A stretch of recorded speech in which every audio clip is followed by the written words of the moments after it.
Hello and welcome to another episode of Rewildology, the podcast that explores conservation, travel, and rewilding the planet. I'm your host, Brooke Mitchell-Norman, conservation biologist and adventure traveler. When I say think about a weird group of animals, what's the first species that comes to mind?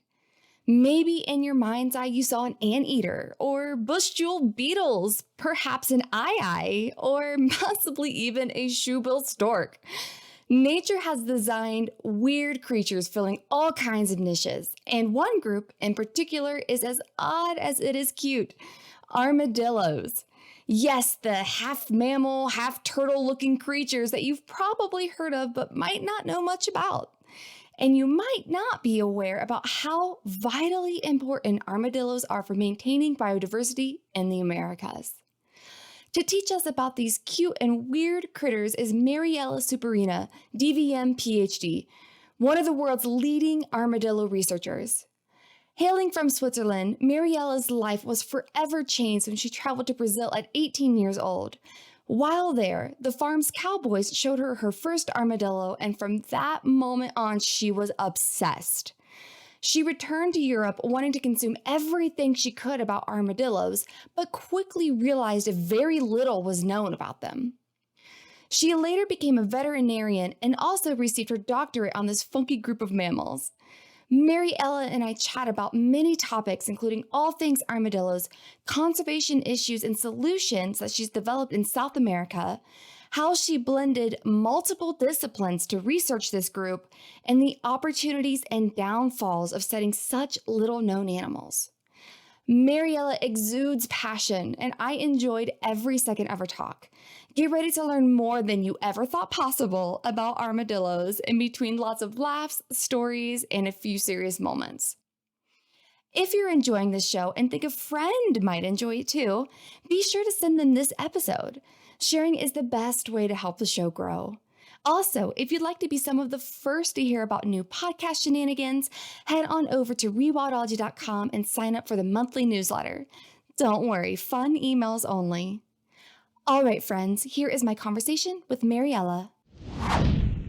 Hi, Mariella. Thank you so much for coming on the Rewildology podcast. Oh my gosh, you are so much fun, and this conversation is just going to be a complete blast. I already know, and I can already tell.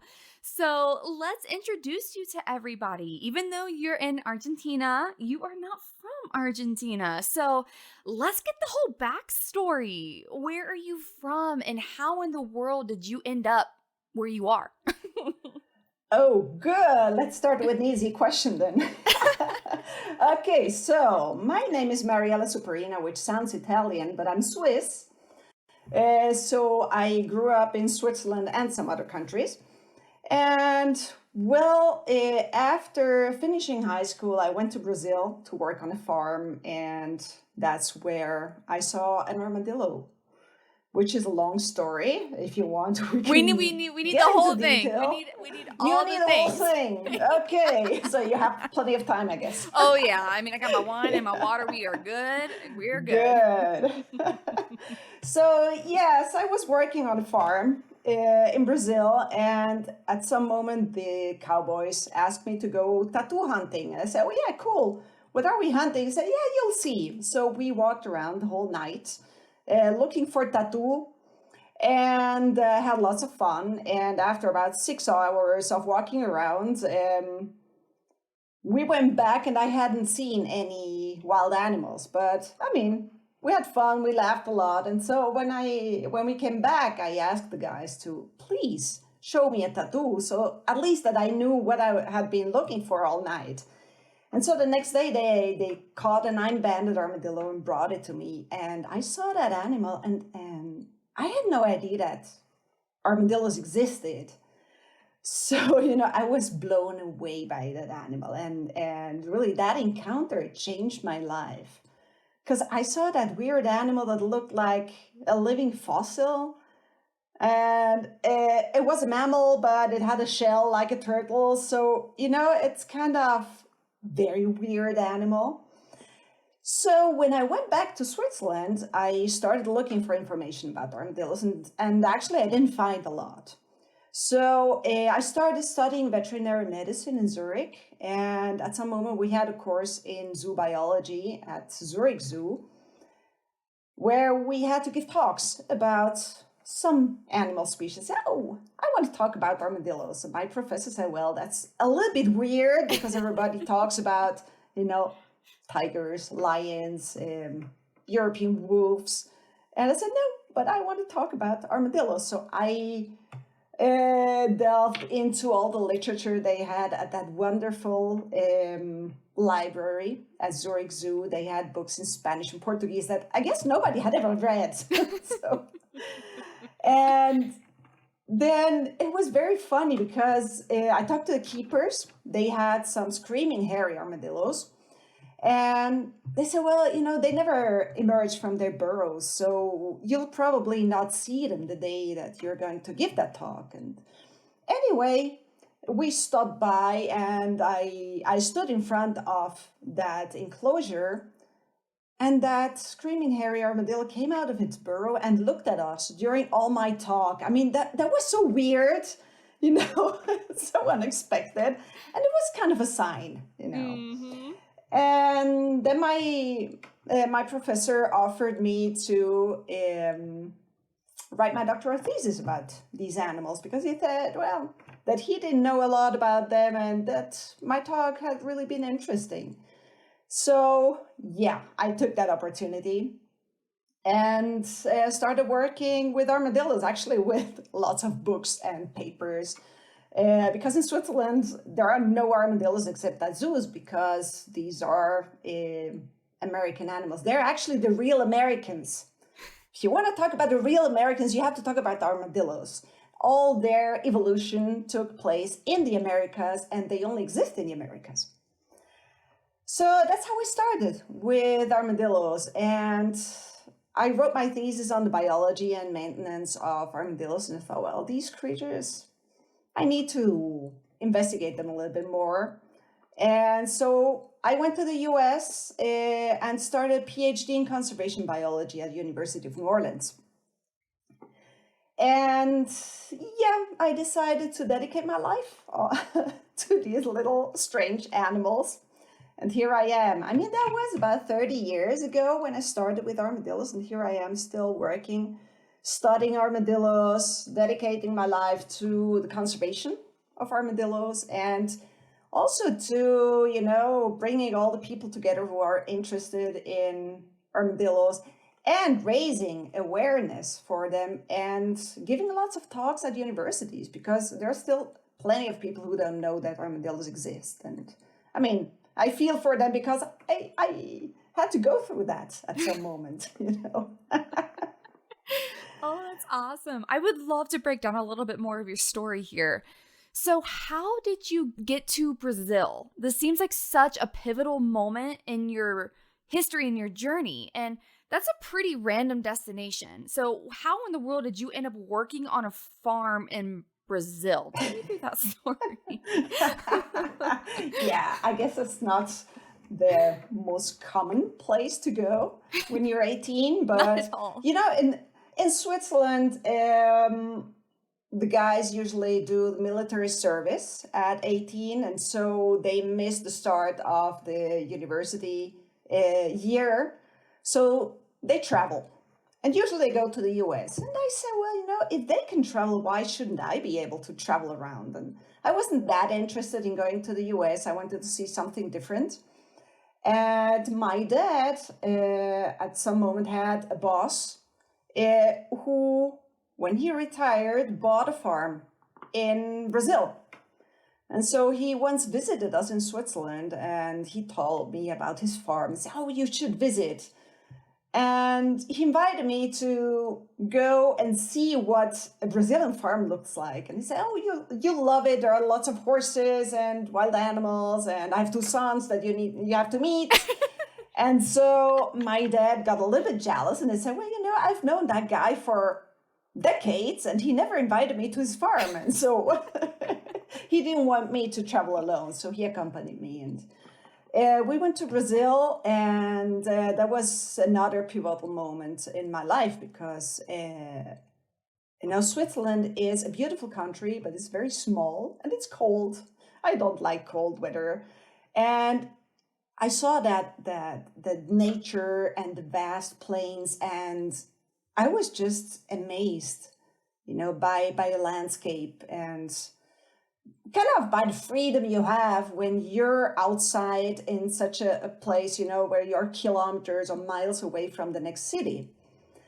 And so we traveled around a little bit, and I really liked Brazil. And my dad's former boss invited me to come back and spend some more time in Brazil. And so that's what I planned after finishing high school, before starting university. And so I had bought my ticket and was ready to travel and, spend 3 or 4 weeks in Brazil. And then about 2 months before I was about to travel, he called me and said, "Hey, how's it going? How's the farm going?" I said, "Oh, I sold it." I said, "What?" Oh, no. You did what? I said, "Yeah, some guy came by helicopter, landed on my farm and said, I want to buy that farm as is, with all the books and all the furniture and everything." And so he sold everything and moved to Florida. And I said, "Well, what am I going to do? I have a ticket. Where am I going? What am I doing?" I mean, that was the time, where there was no internet. Right. I mean, kind of difficult to imagine that there was a life before internet and cell phones, right? And, an 18-year-old Swiss going to Brazil by herself, that sounded a little bit strange in that time. But, well, it was to the help of some friends. I met people, so I traveled to Brazil, and I got from one place to the other and ended up on a farm. It was owned by German people who bred horses, so they needed somebody to train their horses. And yeah, I preferred actually the part of cattle ranching. So, I worked with the cattle, with the cowboys, and I loved that. So in the end, I didn't spend 3 weeks in Brazil, but a whole year. So I kind of liked it. And I guess that's also why I ended up in South America. I mean, I really liked the people, the climate, the nature, and, it's such an amazing place. So, yeah, at some moment, I ended up here in Argentina. I mean, that's another story. Yeah. Lots of stories. Yeah, I know, should write I a can book at some tell. moment. You have so many stories. Oh my gosh, I can't wait to get all into it. So then, how'd you end up back in Zurich? So you went back, and did you get your DVM or like your Yeah. degree? Okay. So you're a registered Right. veterinarian. So you are like a Yes. and yes. you also went and got your PhD. Yes, I actually I studied veterinary medicine in Switzerland. To be a DVM, you need to write a doctoral thesis. Oh, okay. So Thanks for clarifying. you get your veterinary degree, and then if you want, you can get your doctoral degree. So that was also a little bit weird, because I got my doctorate in veterinary medicine, and then I wanted to do a postdoc in the US.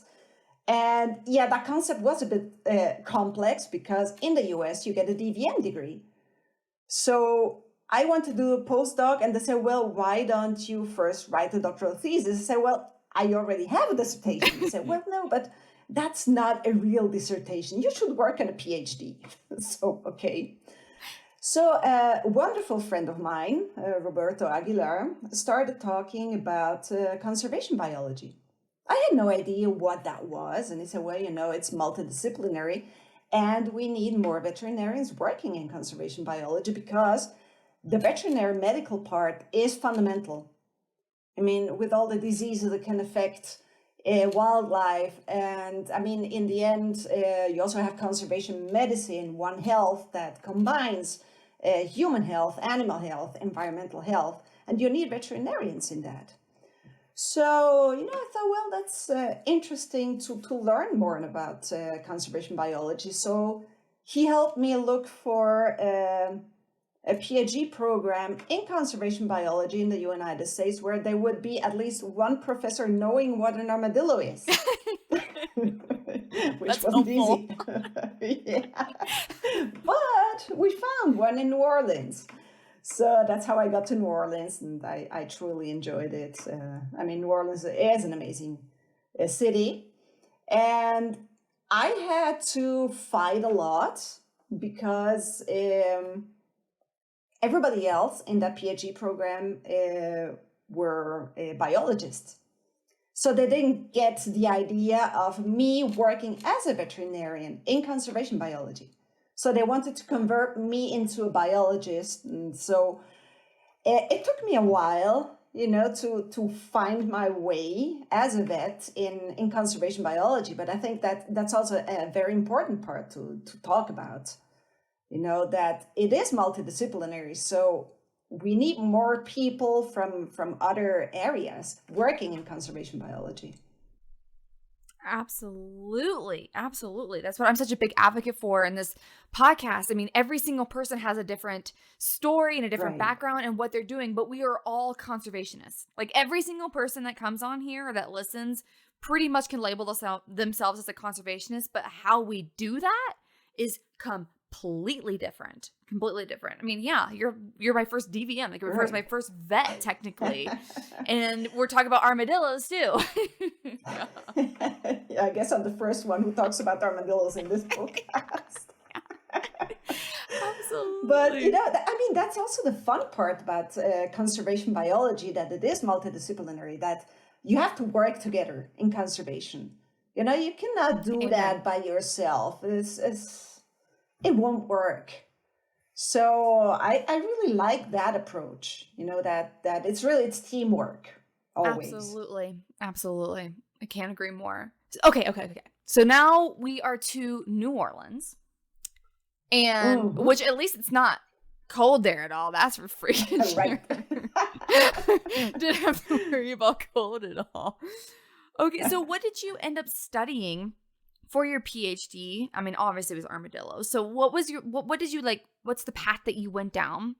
And is this when you got to Argentina, or what is that transition? Because clearly you've been everywhere at this point. So how'd you get from New Orleans to Argentina? Yeah. And what's that whole journey that got you there? But actually, I came to Argentina because of a horse breed that is typical of South America, especially Argentina, Chile, Brazil, which are Criollo horses.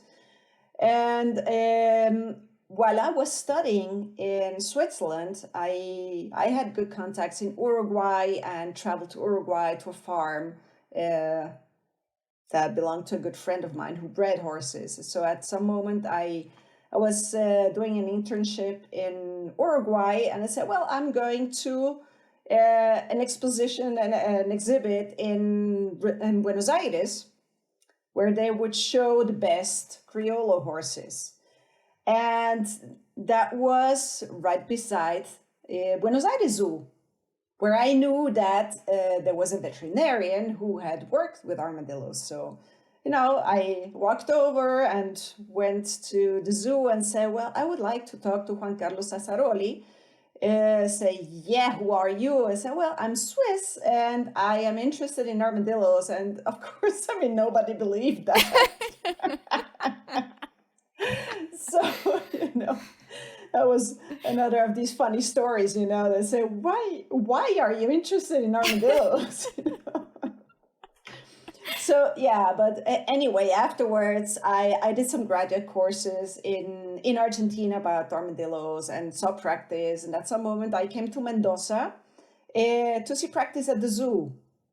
And that's where I met my partner. I call him husband, although we're not married, but that's, after 20 years saying it's my boyfriend, that sounds kind of weird. Yeah. So we met just before I was going to New Orleans. So when I traveled to New Orleans, I said hello to my advisor and said, I'm going to work with peaches in Mendoza. I said, what is a peachy and where is Mendoza?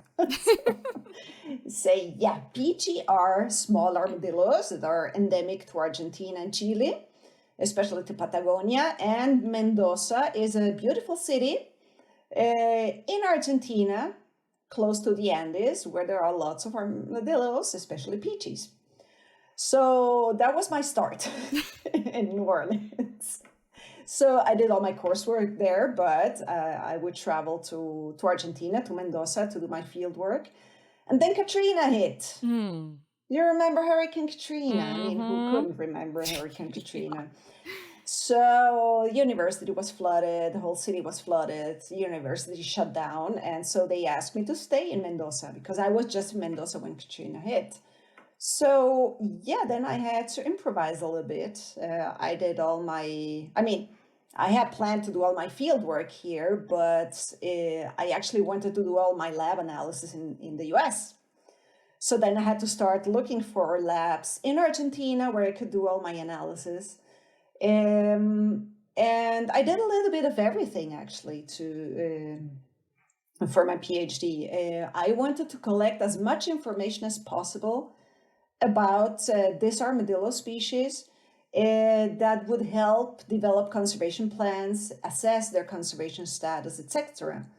So the good thing is that my husband is a ranger, so he would do road controls to confiscate dead armadillos from poachers because they're hunted as a protein source, and then I would collect samples from these animals. So convenient relationship. Yeah, interesting teamwork, right? So I did quite a few road controls and had some interesting encounters with poachers. I did research on the reproduction, on the physiology of peaches, on their diet, health status. And, it was also interesting that there was a lot of things that I couldn't study in the field because you go to the field and you see burrows and you don't know if the armadillo is inside that burrow or not. And you don't know how many armadillos are out there because you don't know if one armadillo digs a single burrow or uses several burrows. So you cannot even count the number of burrows and extrapolate how many armadillos are out there. And so at some moment I decided, well, I need to keep armadillos under controlled conditions to be able to do some more research on them. So we were just building our house and I built enclosures in my backyard. That's awesome. Why in my backyard? Because first I wanted to do that at the zoo and I was told that they wouldn't be able to guarantee that nobody would eat my study animals. Oh my God. Okay. So, yeah. That's not what I thought you were going to say. No. It wasn't, I didn't expect that answer either, but armadillos are eaten. They are a delicacy, apparently. That's what people say. So, I decided it would be too dangerous, maybe, for my study animals. So I built these enclosures in my backyard, and that was in 2003, and I still keep armadillos in my backyard. So that allowed me to study their reproduction. So I bred armadillos, peaches specifically. I did studies on their physiology and found out that they hibernate in the winter, which is cool because this means that we now know how they survive the harsh winters in Patagonia. And also we did then some experiments that showed us that they can enter torpor, which is kind of a short version of hibernation. It's just less than 24 hours. So they lower their metabolic rate and their body temperature just for a couple of hours to save energy.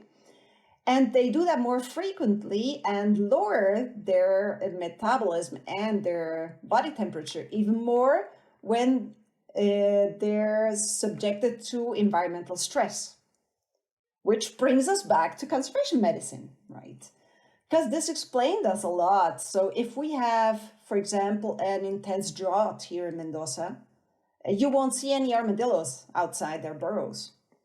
So first time I saw that, I was actually trying to find armadillos in the field, and I wouldn't find them. And I thought, 9 months without a drop of rain, maybe they all died because they couldn't find any food, they couldn't find any water. So then it started raining and armadillos popped up everywhere. so what?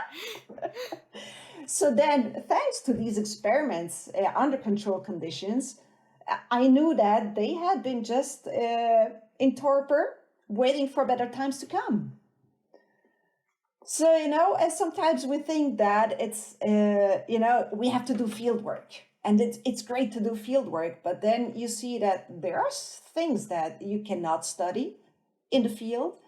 And so doing research at zoos or under controlled conditions in your backyard, for example, it can be extremely helpful also for conservation purposes.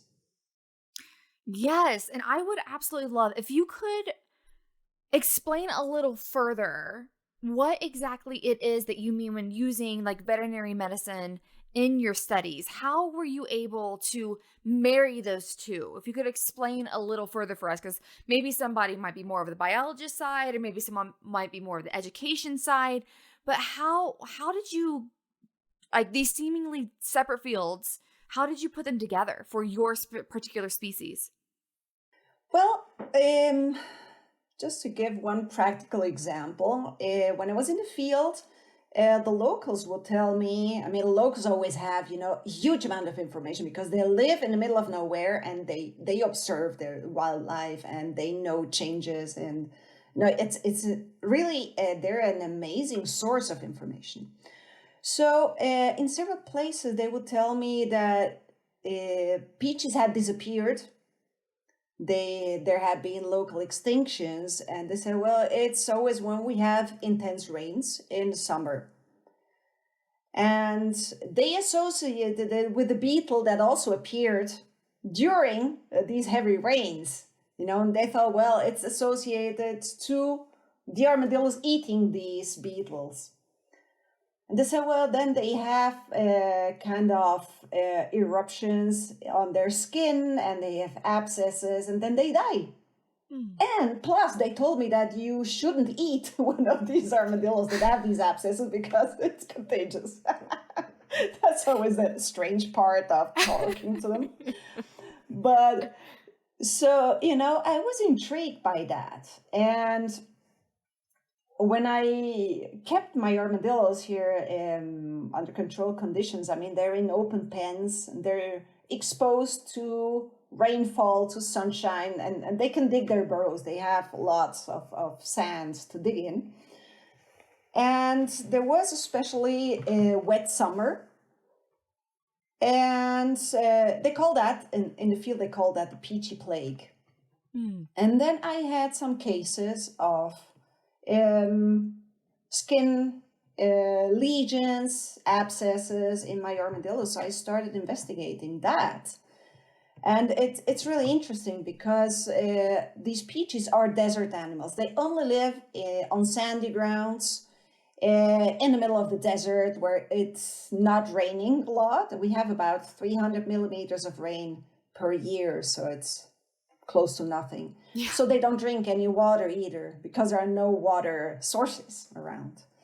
So when it rains a lot, it's like when you're in a swimming pool for too long, you see that your whole skin gets kind of soft.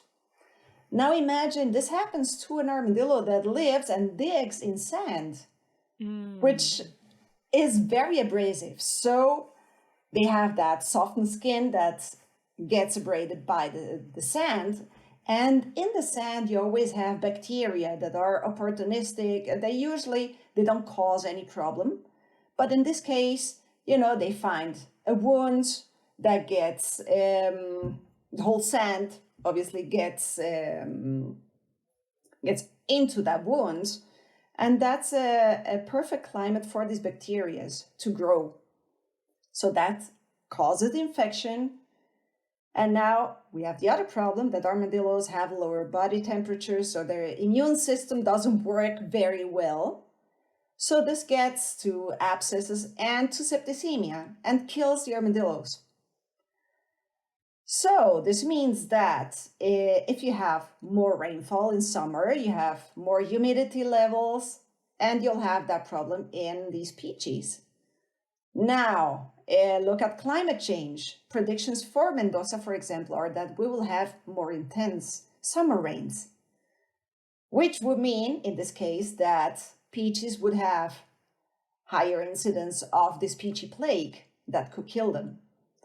So you see, it's all related, because if you only think about climate change, you might not think about the disease that could be caused by that, but it's all related.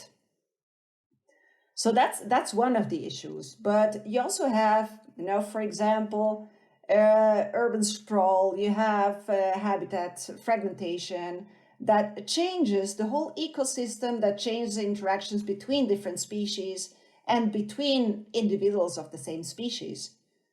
So then you change the whole network, or that mini ecosystem of a pathogen that might not cause disease in an animal in normal conditions. But now you stress that animal because you change its habitat, you reduce it. So if you have higher stress levels, your immune system will get affected. And so that's perfect for all these pathogens to grow and to cause disease. So then you could have a problem caused by a disease that actually was caused by humans who changed all the habitat. So, we talk about, for example, habitat change, that is a problem, habitat fragmentation, that is a problem for species, but very often we don't consider what this could cause in terms of diseases. That's so interesting. Yeah, that is not a normal topic that's brought up as a consequence of all of these, anthropogenic changes that are going on caused by humans. Right. I rarely hear about disease other than the pandemic, that's a whole different story. Right. Well, but now, you see the pandemic. I mean, where did it start? I mean, there are different theories about that, but one of them is that it started in wet markets, where there are lots of animals from different species that are brought together, and they have different origins, different areas of China, and they are all brought together. And so now you have suddenly different wildlife species that would never encounter each other in the wild, that are all crammed together in a single place, and they're highly stressed because of the transport, because of the environment they don't know, because they're in crates or in cages or whatever. So, that's a perfect place for spillover to occur. Spillover is when a pathogen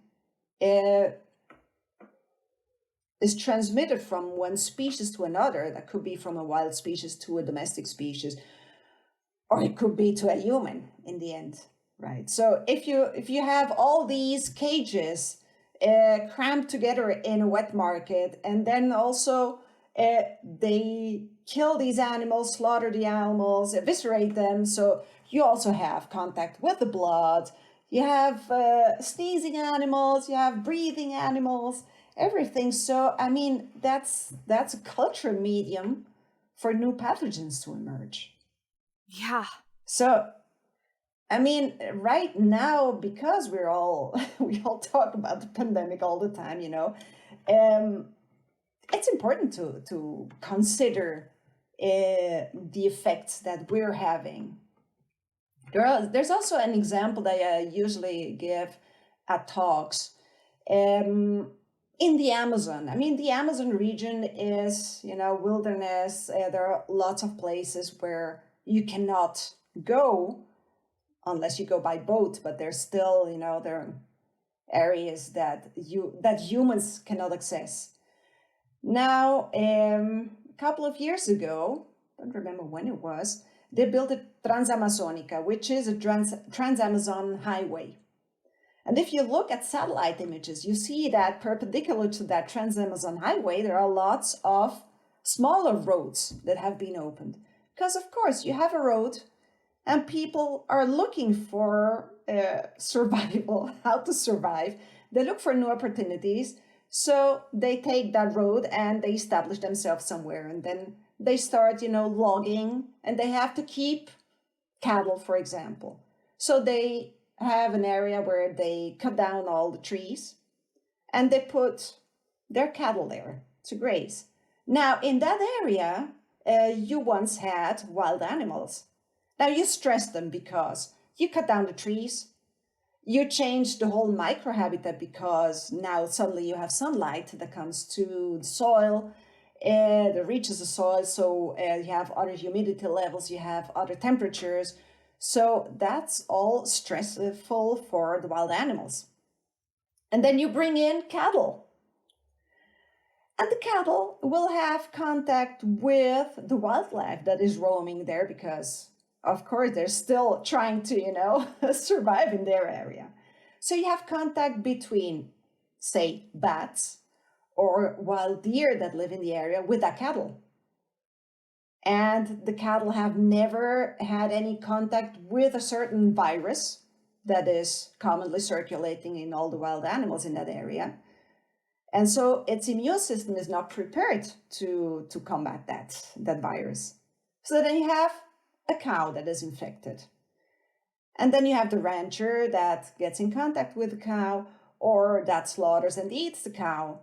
And suddenly that virus gets to the humans. So, that's all just because humans are, the human encroachment into wild habitats.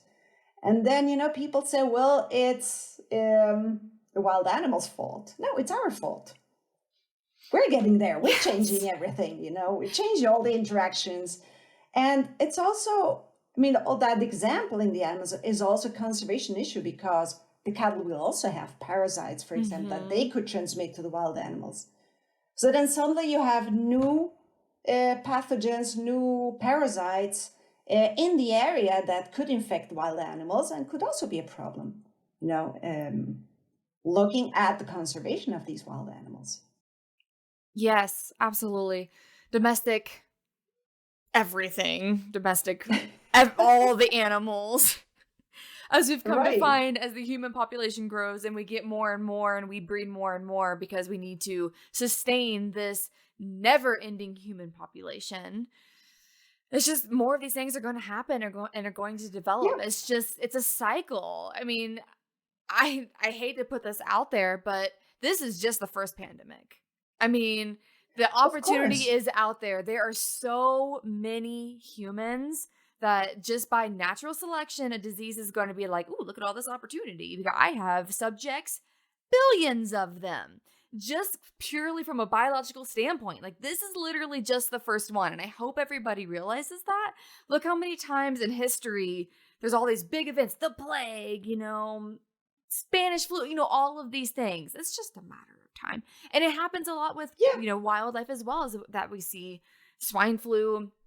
There's a lot, right now, like the Tasmanian devil disease that's happening that they're experiencing. Kittredge, the Kittredge fungus with all of our amphibians. It's just going to continue on. It's just going to continue on. And it's getting worse. There are some really great maps, I think by the World Health Organization, that shows all the emerging infectious diseases that have been diagnosed all over the world. And it's not just, one place where they emerge. Right. It's everywhere. Right.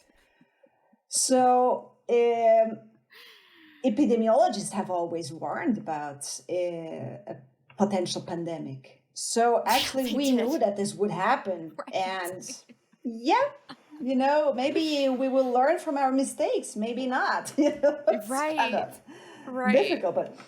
Right. But chytrid fungus is also a very interesting story. That doesn't affect humans, but it affects wildlife in a tremendous way.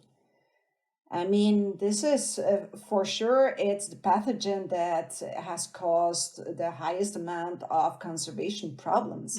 And it is related to humans because of the amphibian trade that has Right. dispersed also the fungus to other countries, to other continents. And now you hop on a plane and you fly to the other end of the world in just a couple of hours. So this also helps spread diseases, because once you diagnose it, maybe it's already too late Right. and it's already everywhere. Yeah, once you're actually seeing the symptoms, it's normally like, well, how long has this been here? Right. That's a perfect example, though. Yeah, so thank you for going through that with me, because again, oh my gosh, this is why I just love sitting down with just such a diverse group of people, because I don't see things in that disease sense. I see things from like a more like a biology sense. And so that is a Right. perfect example. And let's go back to your armadillos. Oh, So, yeah. I can guarantee almost 100% that everybody listening doesn't know much about armadillos. And you've already given us a ton of facts. So I would love if there is any other like Armadillo 101 that you haven't already explained. Could you teach us a little bit more about these critters? What they are, why they're so Okay. cool, why they're so unique, maybe around how many species there are, where you find them. Well, you already said the Americas, but you know what I mean. Yeah, just like, Okay. can you just like give us a lesson on what these things are? How much time do we have? I love talking about armadillos. I mean, I still got my wine, so as long as you want. Be prepared.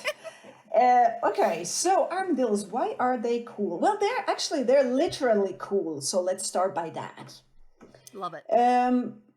They have a lower body temperature than other mammals, and it's actually quite variable. So in peaches I've studied, I've found some completely active and healthy animals that had a body temperature of 32 degrees and others of 38. Really? And I mean, Wow. humans are about that 36 and a half, just for people who don't know what I'm talking about. So it's highly variable. Now, some researchers call that primitive, and they're not able to maintain their body temperature at a stable level. And I think actually it's a very clever adaptation. I mean, reptiles have that, right? Right. They have a variable body temperature. So some people say that armadillos have kind of reptilian features because of that. But now think about it. Armadillos, their ancestors, they fed mainly on insects. And the majority of armadillos still eat insects.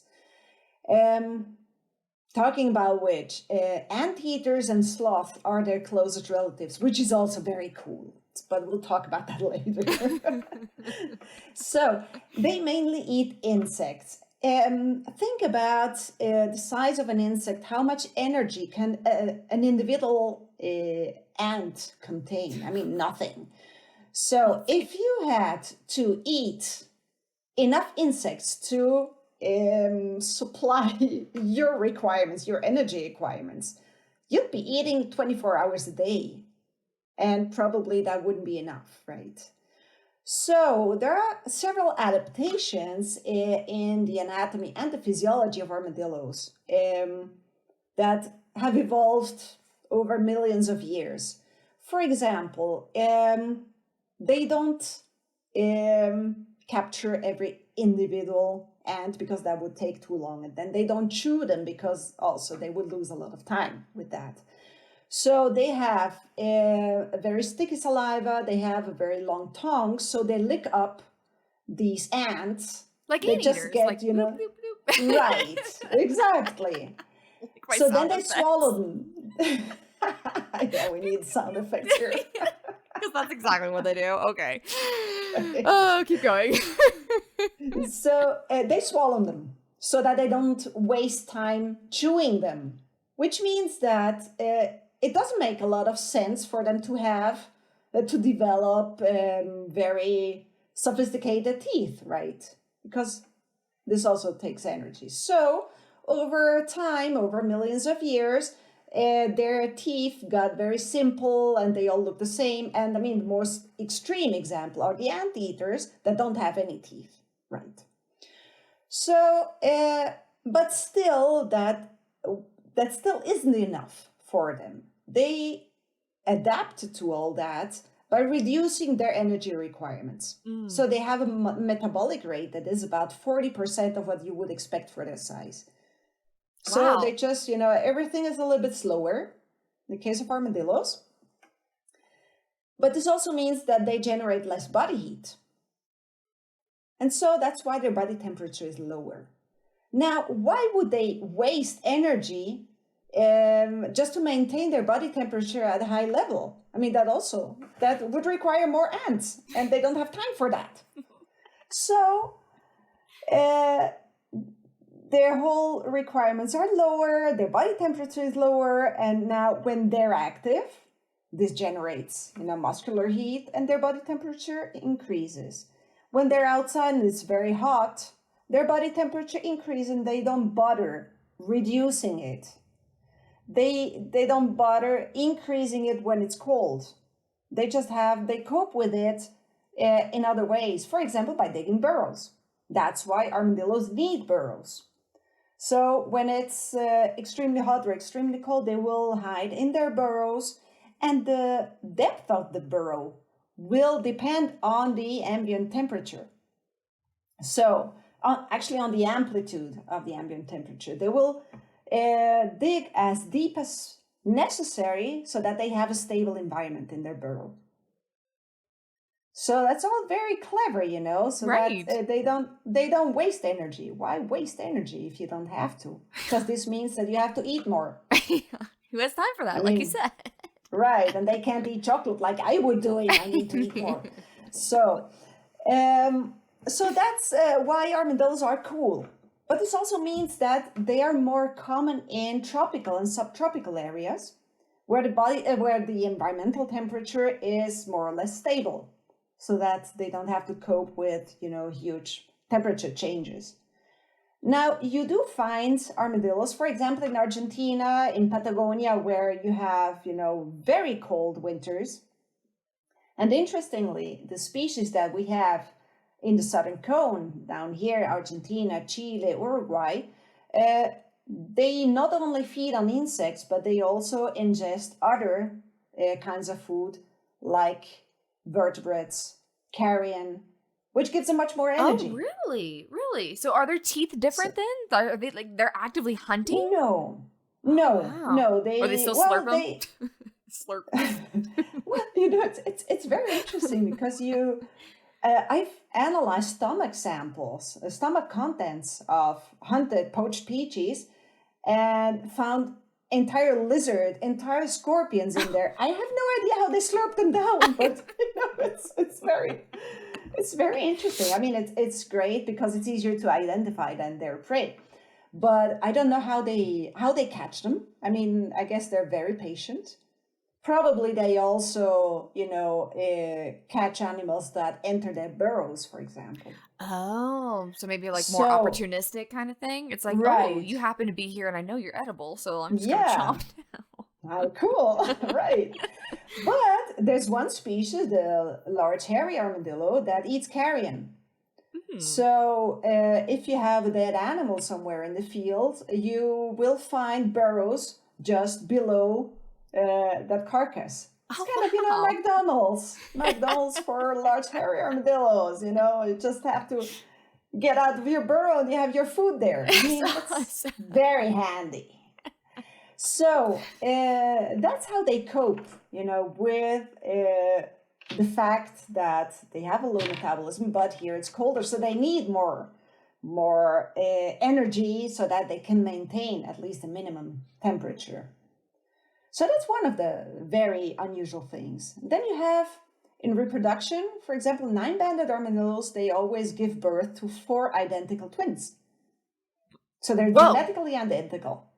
And then there's one species, the southern long-nosed armadillo. They also have these huge names. The southern long-nosed armadillo called Dasypus hybridus, it has 8 to 12 offspring per litter, and they're genetically identical. Isn't that cool? What? I mean, They're where do you find that in genetically nature? What?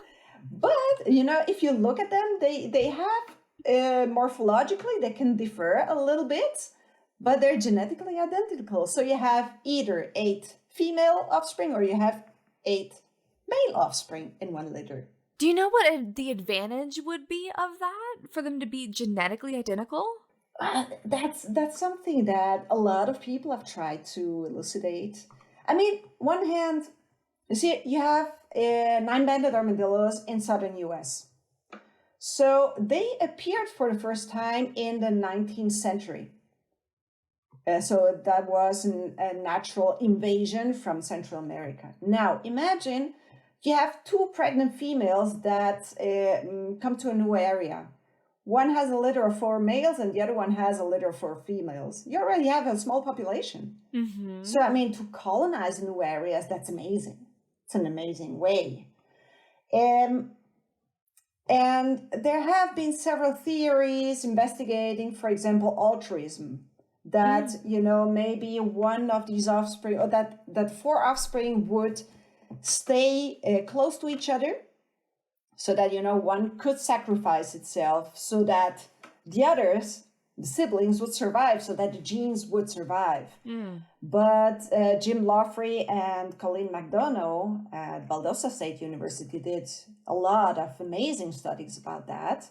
They did ecological studies about armadillos, 9-banded armadillos, and they showed that this is not the reason. So, maybe it's just something went wrong in evolution.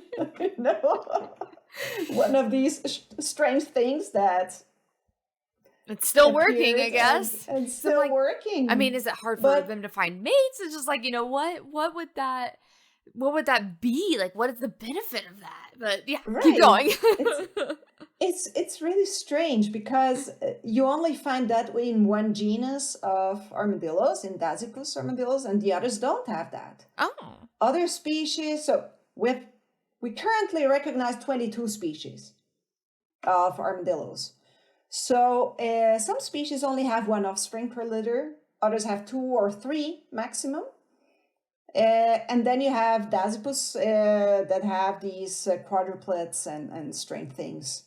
So you only have this polyembryony, the genetically identical offspring, in the genus Dasypus. And they can also delay implantation, which is also a very cool thing. So usually, you have fertilization and then the blastocyst implants in the uterus and starts growing to a fetus. Now, they delay implantation so that the fetus doesn't start growing. And that's a very smart way to ensure that your offspring will be born in better times, in good times where there's abundant food and etc. and good environmental conditions. Now, the strange thing is that in 9-banded armadillos, when you stress them just at the time of implantation, they just delay implantation for another year. Oh, wow, really? Yeah, and I think there have been some cases where implantation has been delayed for 2 years. So that female hasn't been in contact with any male for 2 years. So the only explanation was that she was holding on to that sperm. Yeah. Keeping it safe.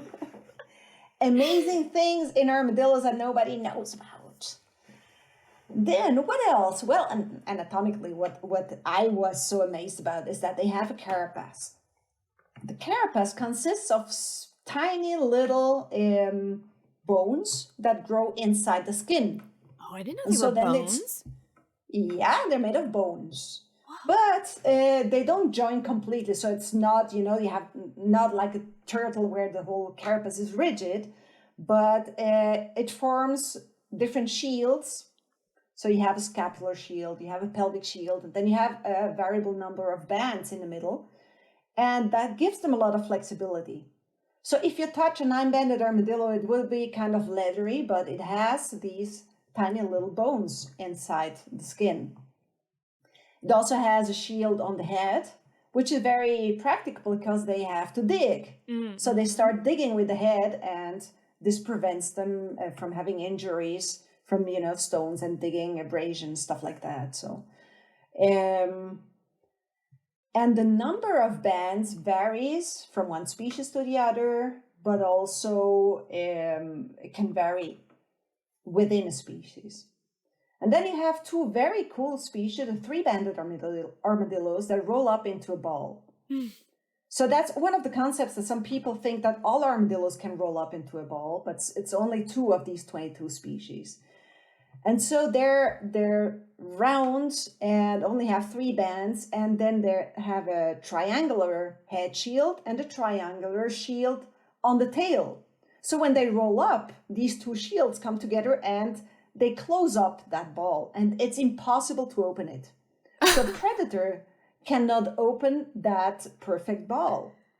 Wow. And it's very interesting because usually, when they feel scared, they close up, but they just leave a little space, a small space open, so that the predator or the human puts a finger in it, and then they close up. And I can tell you from experience that this hurts.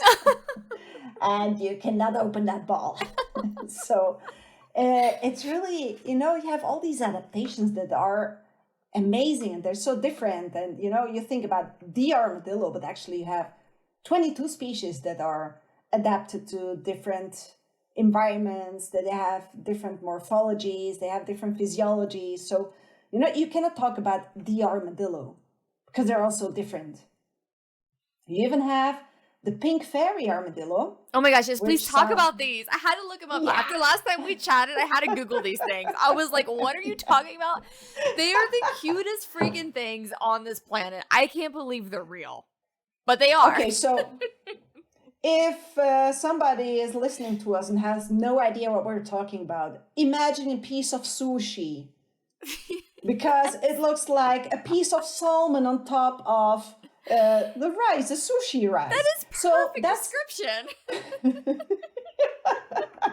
I mean, everybody knows what sushi looks like now, but not what a pink fairy armadillo looks like. And, fairy sounds as if they came out of a fairy tale. And they're about as rare as fairies, actually. But fairy comes from fair, from small or little, because they're about the size of the palm of my hand. They're about 100 grams. They're pink fairy armadillos. Yeah, they're pink. So, but also the carapace color varies according to ambient temperature. Oh, so they use that to thermoregulate. And in all the other armadillos, the carapace is completely attached to the armadillo. And in pink fairy armadillos, both sides are loose. And the whole body is covered with silky, fine white hair. So that makes it even stranger. But, you have such a small animal that has a large surface in relation to its volume, so it loses a lot of heat, which is why it has that silky hair that protects it from the cold. And then that carapace is attached to the body by a very thin membrane that is extremely irrigated, so it has veins and arteries going through that. They go to the carapace. So when it's very hot, you'll see a pinker color of that carapace because it has vasodilation. Whereas it has a vasoconstriction, so all the veins are constricted so that there is less blood in the carapace when it's cold, so that all the blood gets concentrated in the body. But then there's all other very odd things about pink fairy armadillos because they have a butt shield, which sounds cool, right? So at their rear end, they have a vertical plate, a shield, and they use that to compact the soil. So they dig and then they back up and compact the soil behind them. So that's called backfilling. Oh my God, this means that when they're digging, so they back up, and compact that soil so that they have some space in front of them that they can explore, look for insects. They can breathe, which is cool, right? I mean, they have to breathe at some moment, Right. which is not a topic we can talk about for an hour. How do armadillos breathe under, in the soil? But so they back up and they backfill their burrows. And also they have, the tip of their tail is diamond shaped. And they use it as a fifth leg so that they can stand up on their back feet and their hind feet and on the tip of the tail. So it's kind of a tripod.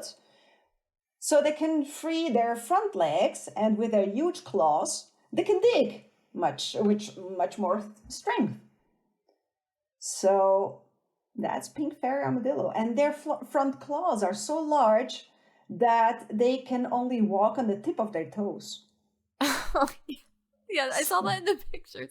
Seriously, anybody listening, if you are not driving, please Google a pink fairy armadillo right now. And I mean, seriously, last time we sat down and talked and you told me about these things, literally no idea that they freaking existed. And I had to Google them immediately when we hung up. And I'm like, oh my God. So yes, please, you will thank us.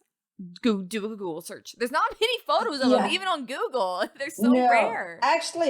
Actually, if you Google them, you see a picture of a hand with a pink fairy armadillo. That's my hand. So if you can't see me, at least you'll know my hand. So, I mean, that's a start. You'll know my hand. Yeah. So can you imagine that I've been living in Mendoza for over 20 years? That's pink fairy armadillo habitat. They only live in Argentina, only in dry areas, only on sandy grounds. I've never seen a pink fairy armadillo in the wild. Amazing. It's incredible. But these little creatures, they live underground. So they dig around all the time, and they emerge and they walk for 5 meters, and then they dig into the soil again. And nobody can track them. Nobody can find them. So to study them, we depend on the locals who find them, don't know what it is, or know that there's a crazy Swiss researcher out there who's looking for pink fairy armadillos, so they call us. And that's how we get information about pink fairy armadillos right now. Because you cannot keep them in captive conditions. They die after 8 days. Wow, that's so fast. So they're extremely susceptible to to temperature changes, to stress. They're very picky eaters. So at some moment here, the authorities, environmental authorities, asked me to keep one to learn more about them so that we could save other rescues, and release them. And I had pink fairy armadillos in my living room. Yeah, we're kind of the crazy people around here in my neighborhood. We have armadillos in the backyard. We have sheep. We have dogs, which is normal. But then I had a pink fairy armadillo living in my living room in a terrarium. And it survived for 8 months, and it drove me crazy. That little animal, I mean, it weighed 80 grams when it arrived here. And it drove me crazy because I tried out 36 different ingredients to see what 36? That little guy would eat. I mean, I rehab peaches for the authorities. So, I have my little tricks, how to get an armadillo to eat something. I tried everything. I went to the desert. I started collecting wild fruit and insects, and no, it wouldn't eat anything. I bred some insects here at home. It wouldn't eat it. So I was so desperate, and I was just hand rearing a large hairy armadillo that was weaning. So I had a mixture of milk with cat food and whatever, and banana. So I said, well, I'll try with that. And that's what it ate. That's hilarious. And so little Kirko, that was its name, would only eat its mixture. And I would prepare it for 2 weeks and had it in the fridge. And I had to put an entire banana in it. If I only used half a banana, I wouldn't eat it. If I used another brand of cat food, and ground it, it wouldn't eat it. And so little Kirko wanted its food plate out there at 10 p.m. And so if it wasn't out there, it would freak out and run around, and I would think, well, it's going to die of a heart attack. So our life was dominated by a pink fairy armadillo for 8 months because my partner and I, we both work in the city of Mendoza. We would live a bit outside. So, sometimes we'd say, well, we could go for a beer. We would look at our watch and said, no, we have to go feed pink fairy armadillo. So, what an influence such a tiny little animal can have on your life,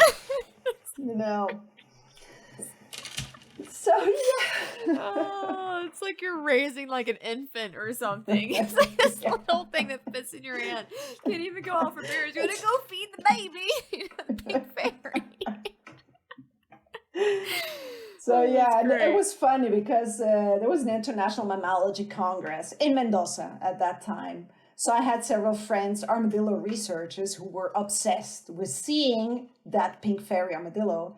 And they would sit in my living room. They would sleep here at my house. And so they would sit in my living room waiting for that pink fairy armadillo to come out of its burrow. And it wouldn't. They would stay there until 1 a.m., 1:30. And I would look at them and say, it won't come out as long as you're sitting here. I said, no, I'll wait. Then we'll fall asleep. And I had infrared cameras monitoring the animals. So every time somebody would fall asleep or give up, 20 minutes later, a pink fairy armadillo would emerge, indeed. Crazy little animal. It drove us crazy. But, I mean, it's an amazing experience, You learn so much from that. I mean, I had a recipe. I knew that's what pink fairy armadillos eat. So when I rescued another pink fairy armadillo, I started mixing and putting the whole banana. And the pink fairy armadillo wouldn't eat that. It was only interested in larvae. So apparently they have very individual food preferences, which obviously makes things much more difficult. But we're getting there. We're now trying to radio track pink fairy armadillos. So we have tiny radio transmitters that were attached to them. We are now just waiting for a pink fairy armadillo to volunteer for that. That's another story. Oh, goodness. Oh, my gosh. Okay. I think the next logical thing then, thank you for that. Thank you for taking us in this insanely deep dive on Armadillo 101, especially the adorable pink fairy. So everyone definitely look that up. What would you say then? So let's talk about their conservation. What would you say then are some of their biggest threats that you've come to find? And how are you and your team tackling this? Because it sounds like we know so little. And you mean, you've been studying them for so many years, and I'm sure that you've come up with so many things, but I mean, the clock is ticking. So in your experience, what's going on with them from a conservation standpoint? Okay, well, here's the first problem. I'm the chair of the IUCN SSC Anti-Slaughter and Armadillo Specialist Group. So I'm one of the responsibles for the assessments, the red list assessments of all xenarchans, so Anti-Slaughter and armadillos. And so out of the 21 species that we had assessed in 2013, 5 were data deficient, which means that we don't even have enough information about them to assess whether they are endangered or not. So that's not a good sign, right? No. Then we have other species that are considered least concern just because they have a wide area of distribution, but actually we don't know anything about their populations. And one of these species, in the meanwhile, has been analyzed in more depth and actually was a species complex, and it consists of 3 different species. So now instead of one species that was considered least concern, we have 3 species of which we don't know yet if they are threatened or not because we haven't assessed them yet. So it's also very difficult because these three species only live in the Amazon and Orinoco regions in North and South America. They are nocturnal. They only live in forests. So the only information we have about them is actually from camera traps. And not many people do camera trapping in the Amazon. So we don't know about them. So it's very difficult also to assess what is affecting them because we don't even know where they are. So that makes things a little bit more complicated. In other cases, like the Brazilian three-banded armadillo, we know that it is endangered due to habitat loss and due to hunting. Hunting has been part of the South American culture for hundreds of years. I mean, subsistence hunting is, what people have been doing around here. And you understand it, if you live in the middle of nowhere and you have to eat, well, you'll have to hunt. And traditionally, people know, the locals know, when to hunt the species, when females are pregnant and you shouldn't hunt them, etc. But all this traditional knowledge is getting lost. And you have, for example, here in Mendoza, you have the locals who know about that, but then you have people from the cities who think it's fun to go, armadillo hunting over the weekend and take a lot of wine with them and hunting dogs, and they kill all the armadillos they can find. So sometimes we've confiscated 50 armadillos from a single truck. 50 from one truck? From one truck. And you had, females, you had juveniles. And in the case of females, due to my research here in my enclosures, we know that the offspring remain inside the burrow for 40 days during the whole lactation period, and they don't emerge. So if a poacher kills a lactating female, which is obviously very active because it has to eat a lot to produce all that milk, it also kills the offspring. So killing a lactating female actually has an impact of 3 dead animals in the wild population. And we are working with environmental authorities here to assess such things and increase the fines in case, for example, they kill the lactating or a pregnant female. But that's a problem in all of Latin America. And you have also a change from subsistence to commercial hunting going on in some areas. So, for example, since 2012, we've had a conservation program for armadillos in the llanos of Colombia, so in the whole eastern floodplains of Colombia. And we've assessed, for example, the main threats to the armadillos in that area. There are 5 armadillo species living there. And one of them is that cultural change. Wow. So the locals know when to hunt, which animals to hunt, etc. But now you have the whole agro-industrial development in that area where you have oil extraction, you have rice fields, timber plantations, etc. And they need a lot of human resources. So they bring workers from the cities, from the big cities, to these rural areas. And they don't know the local traditions. They have no idea about wildlife. But they have more money than the locals. So they want to, try something different. So they go to the local restaurant and say, well, I want to eat wild meat. What can you offer? And so they start offering armadillo meat, tapir meat, capybara meat, etc., which is illegal, but there's a market for it. And so they find hunters who start hunting in non-sustainable levels, which is the whole problem then, because that affects the wild populations. So, for example, that's something we've identified specifically in that area of Colombia, and we're trying to find ways to reduce the commercial hunting, and especially the restaurants that are offering that illegally. And I mean, it's prohibited, but you can't just, do law enforcement because these people need to survive and they will always find a way. So what we are doing is we're offering courses to these restaurants to show them how to increase their revenues without having to incur into illegal activities. For example, food handling and economy and stuff like that.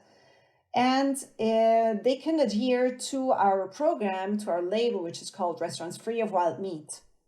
So then we give them placemats and information about armadillos. We train them so they then multiply that conservation message when they talk to their consumers. And we promote these restaurants through the internet, through the tourist office, etc. So that's how we try to reduce that. And we've seen that this really helps because the authorities have confiscated less armadillos over the past few years than before, whereas the other animal species are still confiscated at similar levels. So that's one of the ways that we're trying to work on that. Because that's also an issue about conservation biology. We need to be realistic and think about the human as part of the ecosystem. It's not realistic just to, for example, say we'll protect the whole Orinoco region, make a huge protected area so that wildlife will thrive and we won't have extinction. I mean, that's simply not realistic. You cannot halt the development of country for conservation reasons. I mean, that would be cool, right? That would be amazing, but it's just not realistic. This will not work.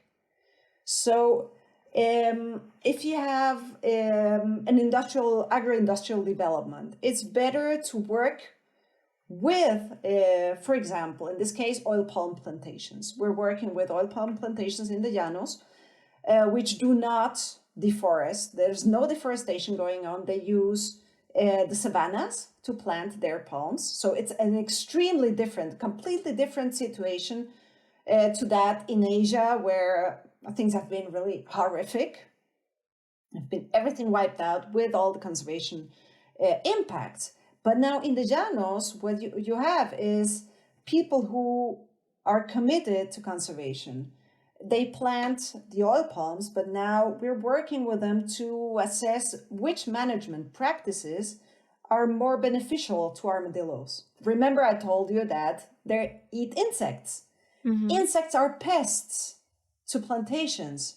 So if you can get armadillos to live in these plantations, they will eat all these insects. So on one hand, it's a benefit for the armadillos, but also you will need to spray these plantations less to kill the insects, which is an economical benefit.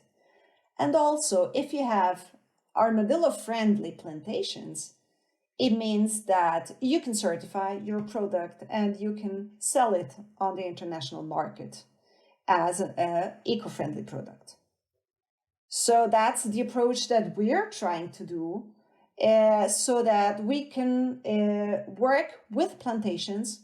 And we've seen there's huge interest in doing that, in really trying to save armadillos in these areas and see how they can adjust their management practices to do that. So, these are approaches that I think in conservation biology we also have to consider. Humans will continue impacting the environment. So let's try to work together, find ways that are beneficial for both sides. Right. And I love that you bring that up because I hate where there's so much, and I used to think this way as well. So I don't want this to come off the wrong way because I used to think this as well.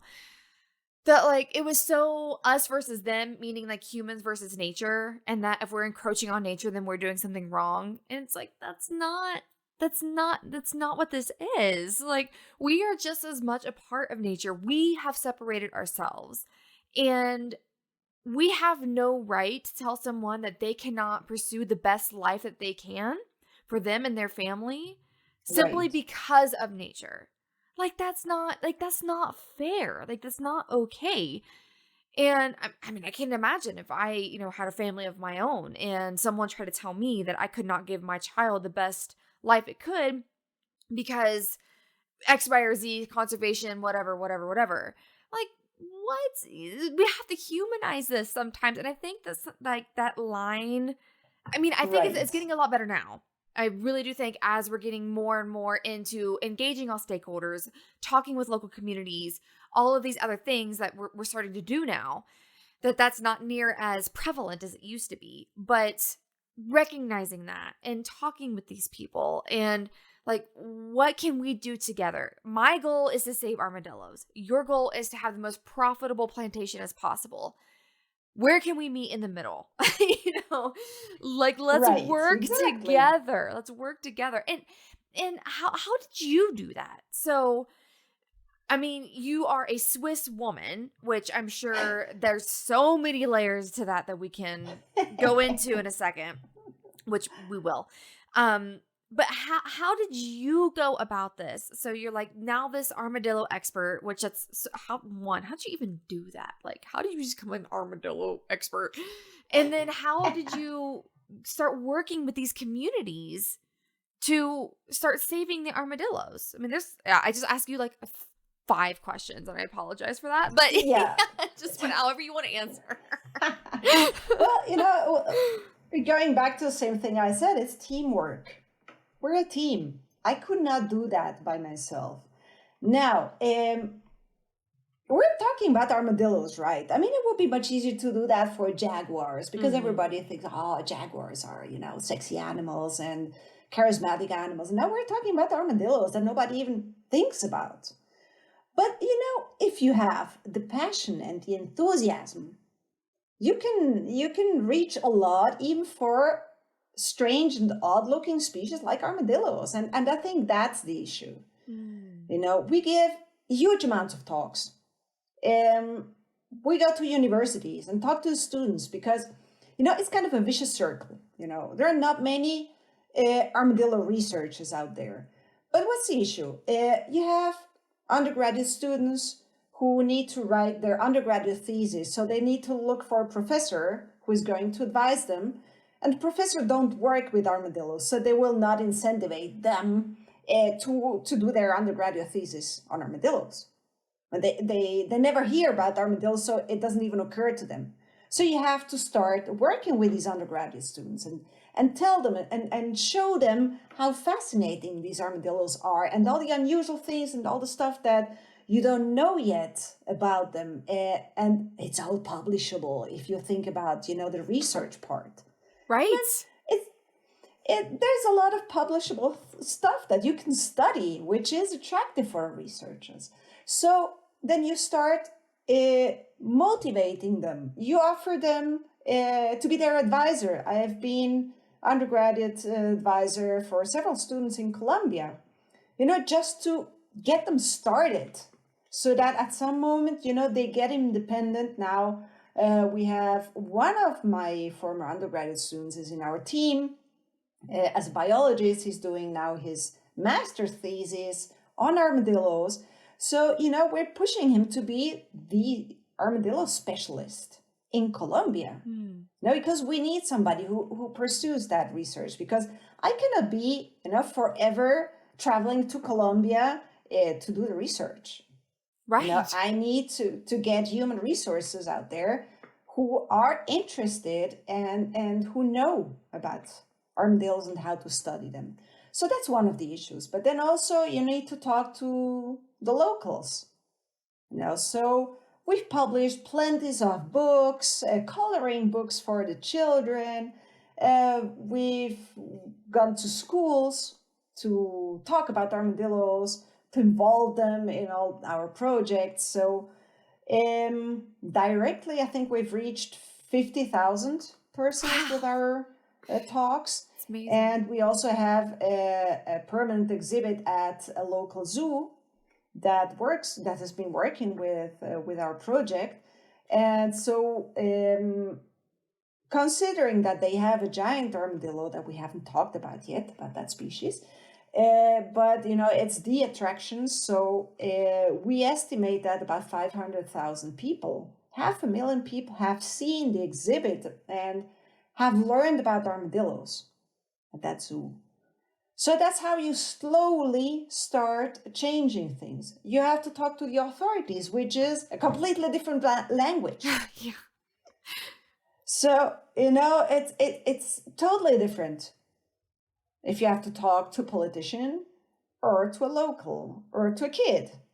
So, you need to change your language, your message and everything, and see, how do you involve them? I mean, then you have the other stakeholders, you have plantation owners that you start working with them maybe on another topic, biodiversity. And then you start talking to them about armadillos. Or we have a network of farms that is called Friends of the Armadillos. So these are private farms that commit to not allowing commercial hunting on their lands. And so we go to farms and we talk to them about armadillos. And, first they think it's kind of weird. And then we train them in the use of camera traps. And we install camera traps on their lands. And we involve them so they see all the biodiversity they have. And they get really caught up with that idea, and then they start calling us and say, oh, I saw a giant armadillo, and send us pictures and stuff like that. And so you really have to motivate people. You have to involve them. So once they're involved, it's much easier, to get them really committed to that. And so that's a bit the way that we're working, especially in Colombia, and that project that has been running since 2012. And so it's always, you have different aspects of a conservation project that you have to take care of. You have to find out about the threats at the local level and address them. So there's not one recipe that you can use anywhere. I mean, what we've developed is a multi-institutional, multidisciplinary project that works very well in Colombia. Probably if we wanted to set up something like that in another country in South America, we'd have to adjust some parts because of cultural backgrounds, because of political issues, because the laws are different, etc. So, you always have to consider a lot of local details, maybe, to make your conservation project or your conservation plan work. Yeah. Right. And I'm sure you have stories from till the end of time about that, I'm sure. And on that, I would love to kind of change the lens right now and come back to you. So you've been doing this for a while, and you're a pioneer in a sense, where you're trying to just get these species on the world map and save them, because they are really important. I mean, just like you said, biodiversity is just so important, and they're really special. I mean, they're just special. They're such cool animals. So if you wouldn't mind, maybe just sharing a little bit with whatever you're comfortable with, what has your journey actually been like? What are some of the hard things that you've gone through in your years that you would be willing to just share with all of us, and trying to work on a group of animals, not just a species, but a group of animals that aren't the charismatic species, that were little known, that you pretty much had to be a pioneer on. You're Swiss, but you're in literally a whole other continent. Like, I'm sure there's so many things to this. What would you be comfortable sharing that you've gone through? Maybe some of the hard things too.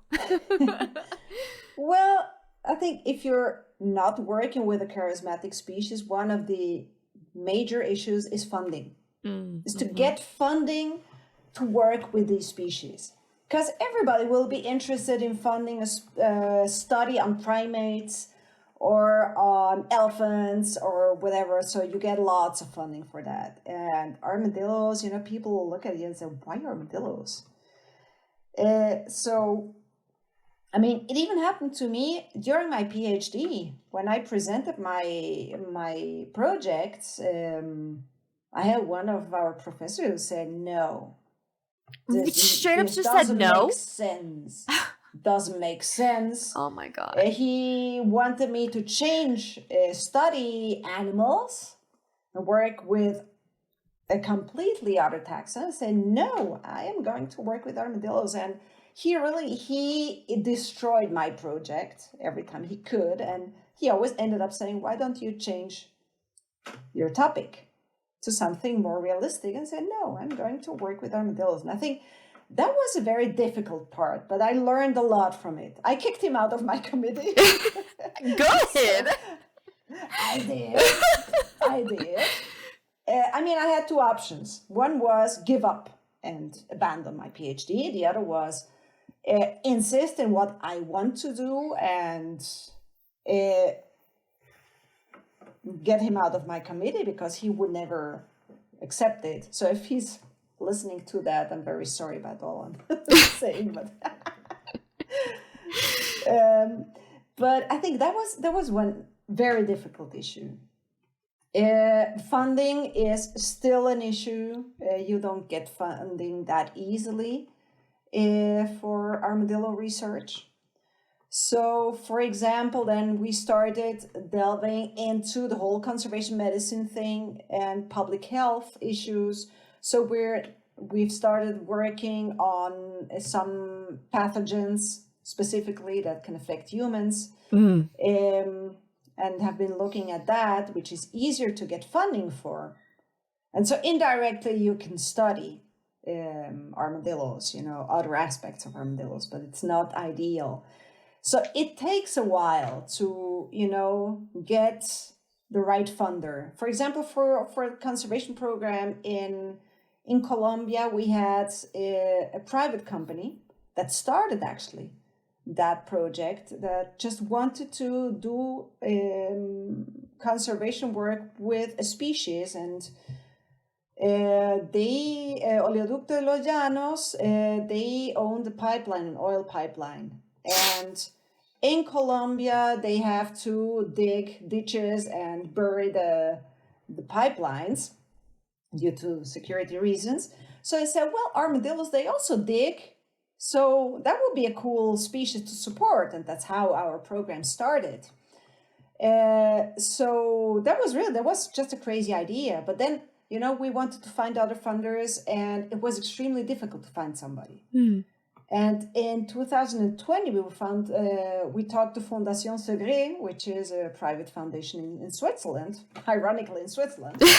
And we say, we are working conservation of armadillos. We have these ideas, and they were extremely supportive of it. So, sometimes it's just, you have to find the right partner, because we're extremely happy now with Fondation Segre that is supporting, all the aspects of our program, with restaurants free of wild meat, with working with the plantations and Friends of the Armadillos, and doing research, etc. So, it took us a while to find the right one. But so I think that was a very difficult part of doing the research. Also, I mean, it's not easy to do research on armadillos, because you go to the field and you find burrows and you don't find your armadillos. I mean, you cannot use the traditional study methods for armadillos because you cannot trap them. They don't enter traps. We have very few population density data because of that. Radio transmitters is another issue. Where do you attach a radio transmitter to an armadillo? Because it gets peeled off if you put it on the carapace. You can implant it, but there have not been good experiences with that. The transmitters were too large. Now the technology helps us a lot. So just in February, we implanted transmitters into some armadillos in Colombia.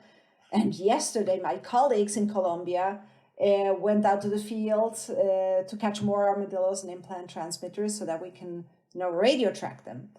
But it's not easy, to study them. And so I guess that's also why there are not many armadillo specialists out there, Yeah. armadillo researchers. We're just a handful of very crazy people.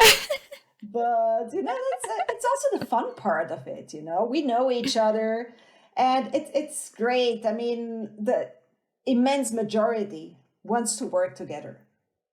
That's beautiful. So, that's a great part. I mean, I always think about, if I were a primate researcher and there are thousands of other primate researchers, there must be so much competition and you have to study all these tiny little details. Whereas armadillo researchers, we exchange ideas and experiences, and students email us and say, hey, I want to do a trap study, and said, no, forget it because of that, and provide them alternatives. And it's a challenging part, but it's very rewarding also, that you can work together. Because in research, unfortunately, there's a lot of competition going on. Yes. Because like you said, funding is so few anymore. Well, not just anymore, just in general, as we need more and more answers and more researchers. It's just, it's like a dog-eat-dog world right now. Right. So, that's a difficult part. Now, being a Swiss in South America, well, sometimes it's an advantage and sometimes a disadvantage. I mean, the advantage is that I'm the strange European working with armadillos. I mean, it's ironic, right? It's a South American species. And then you have to come from Europe to study them because nobody here studies them. It's weird. And so, sometimes it's an advantage that they think you're the weird one. But also, sometimes it's difficult for me as a Swiss. I am very organized and very punctual and, typical Swiss. And then you come to Latin America, nothing works like you expect to work, and you have to improvise much more. So that's sometimes a little bit challenging, maybe. I can see that. I would be the exact same way.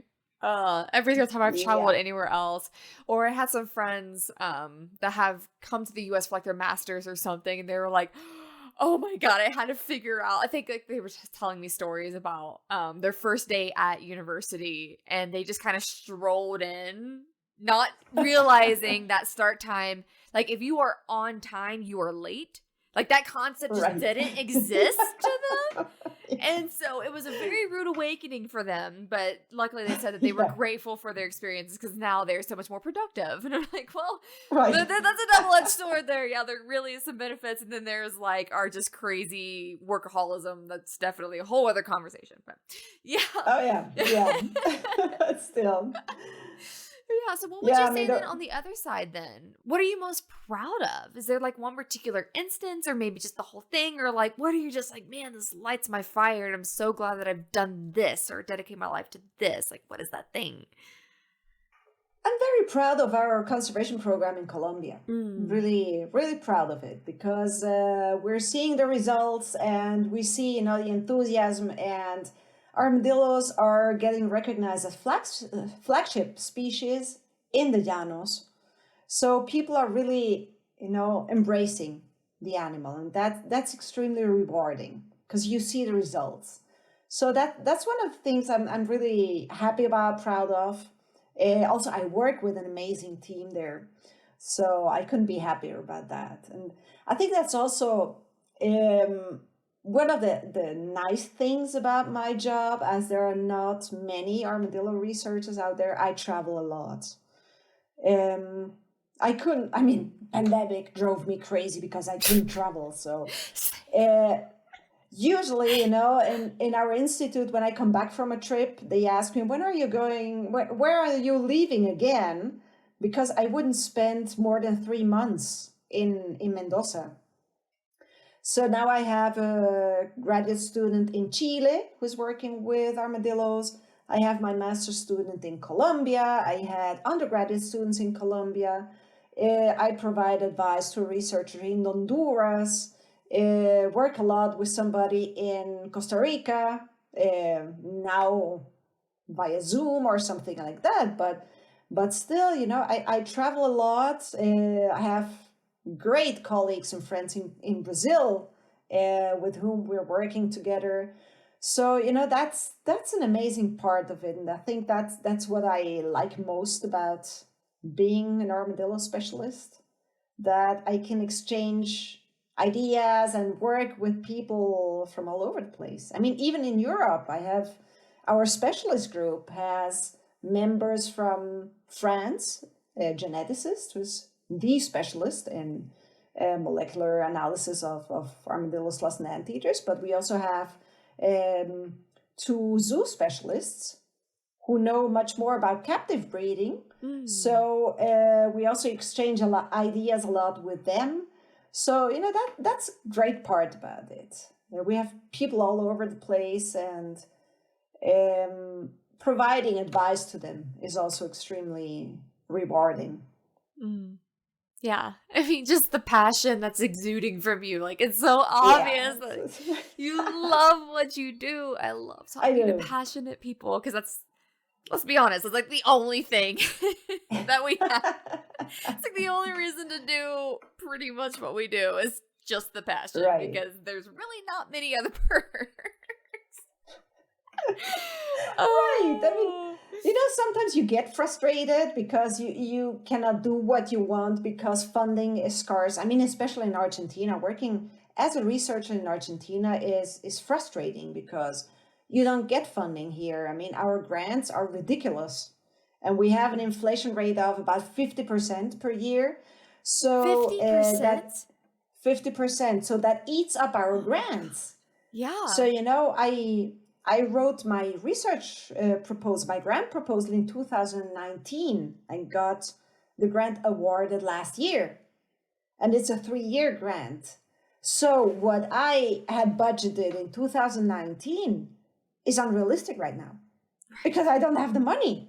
So that makes things extremely frustrating. And so that's, the times you say, well, maybe I should leave research because it's not what I can do. I mean, I cannot do what I would like to because I don't have the funding, and because it's so difficult, because you have a lot of bureaucratic part, think about being a researcher. You think about, I'll be in the field observing animals and catching animals, and nobody teaches you at university that you'll spend hours and hours in your office writing grants and writing reports for your grants and writing reports for the institution you're working for. And so I'm spending much more time in my office than in my lab or in the field. And that's sometimes, think, that's not what I wanted to do, but it's necessary. Right. It just comes with the territory. It's like, this is the path I chose. There's perks and there's some not perks, and that's definitely one.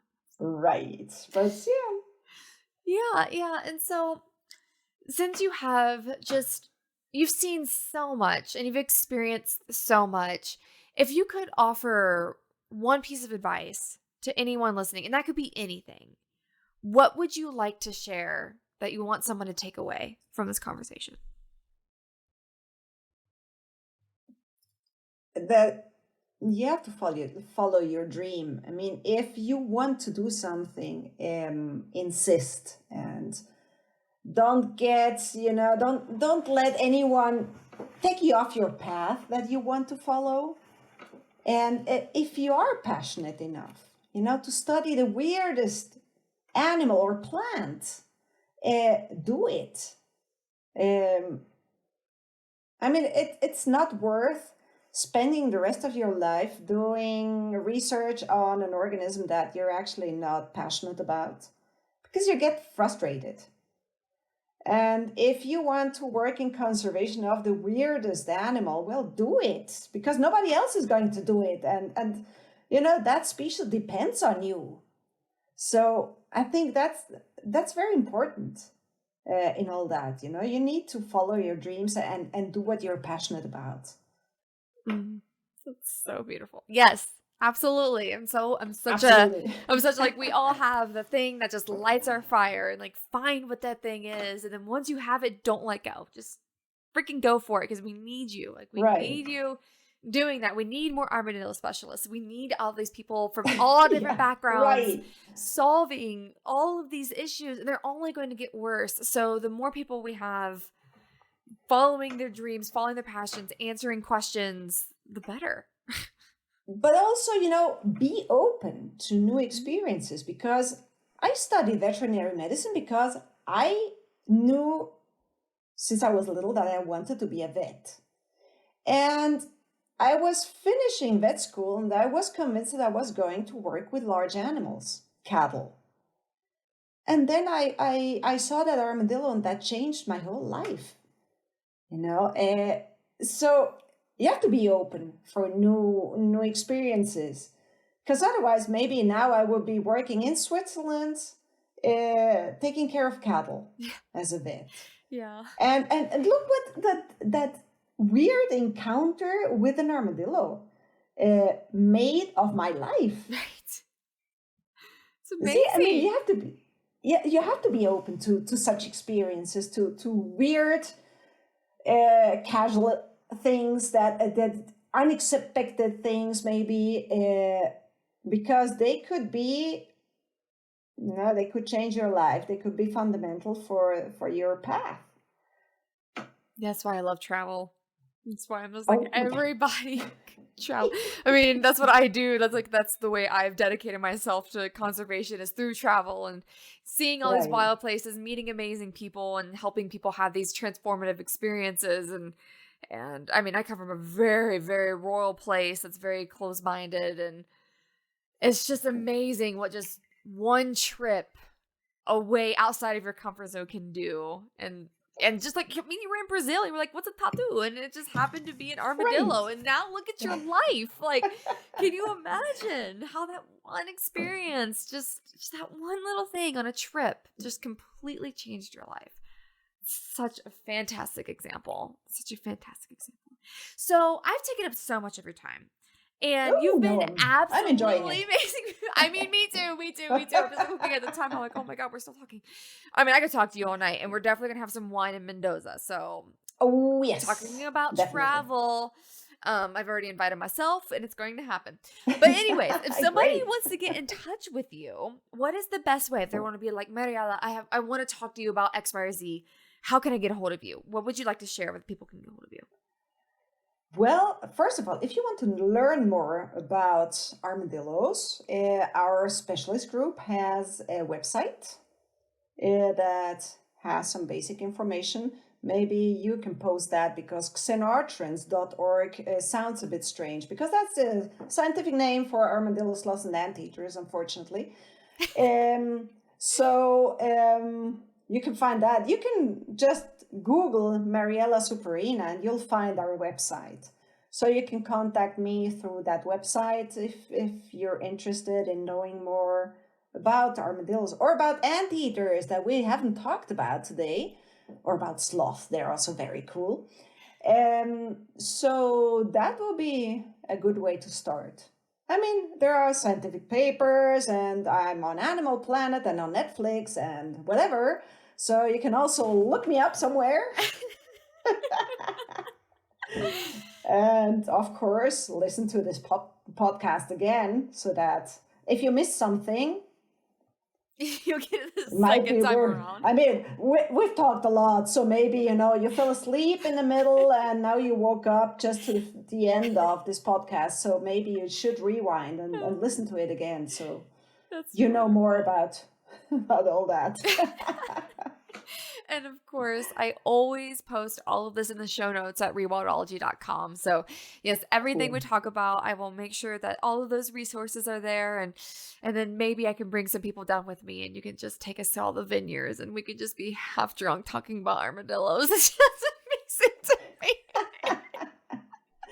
We have some amazing protected areas here in Mendoza that are worth visiting.